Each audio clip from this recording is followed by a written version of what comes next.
ওদালগুৰি জিলাৰ সাগাৰা শ্ৰী শ্ৰী বিষ্ণু মন্দিৰৰ উদ্যোগত শুভাৰম্ভ হ'ল দুদিনীয়া বৰ্ণাঢ্য কাৰ্যসূচীৰে ৭৩তম বাৰ্ষিক আঘোণৰ পূজা ভাগৱত পাঠ।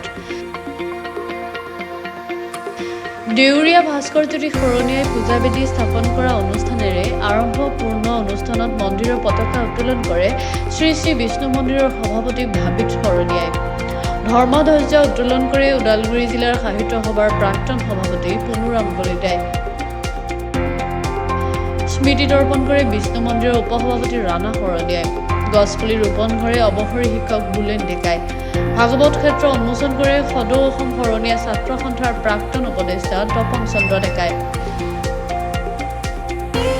অন্যহাতে ভাগৱত স্থাপন কৰি কেন্দ্ৰীয় বাঁহ গোসাঁই শৰণীয়া কছাৰী দেউৰীয়া কামাখ্যা শৰণীয়াই আৰু মুখ্য মন্ত্ৰী প্ৰজ্বলন কৰিব গুৱাহাটীৰ বিশিষ্ট সমাজসেৱক অনিল কুমাৰ চৌধুৰীয়ে। বিশ্ব ঐক্য শান্তি আৰু ভাতৃত্ববোধেৰে আমন্ত্ৰিত পাঠকৰ দ্বাৰা ভাগৱত পাঠ কৰিব। সাগাৰা শ্ৰী শ্ৰী বিষ্ণু মন্দিৰ পৰিচালনা সমিতিৰ সভাপতি ৰাজীৱ দাস, উপসভাপতি অমৰজ্যোতি শৰণীয়া, সম্পাদক নিকুঞ্জ শৰণীয়া, সহ-সম্পাদক যাদৱ শৰণীয়া, ধ্ৰুৱ শৰণীয়া, জিতেন কলিতা, হেমন্ত বড়ো, জয়মতী শৰণীয়া আৰু জিতেন হাজৰিকাই।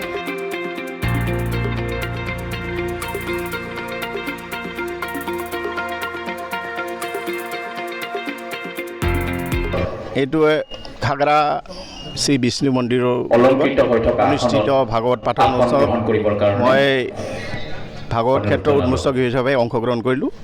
এই অনুষ্ঠানত অংশগ্ৰহণ কৰিব পাই মই নিজকে ধন্য মানিছোঁ।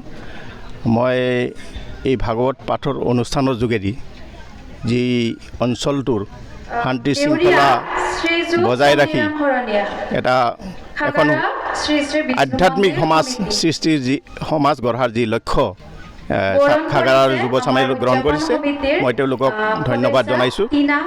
মই আশা ৰাখিছোঁ তেওঁলোকৰ এই প্ৰচেষ্টাই এই সমাজখনক এটা গতি দিবৰ কাৰণে সক্ষম হ'ব। এই আমাৰ অতিকে পিছপৰা অঞ্চল, গতিকে এনে অনুষ্ঠানৰ যোগেদি এই অঞ্চলটোক আগবঢ়াই কাৰণে তেওঁলোকৰ যি প্ৰয়াস সেইটো অনাগত দিনতো অব্যাহত থাকিব বুলি মই আশা কৰিলোঁ। ধন্যবাদ। নামখলাৰ পৰা চিন্তু কলিতাৰ ৰিপৰ্ট, গ্ল'বেল NE 24/7।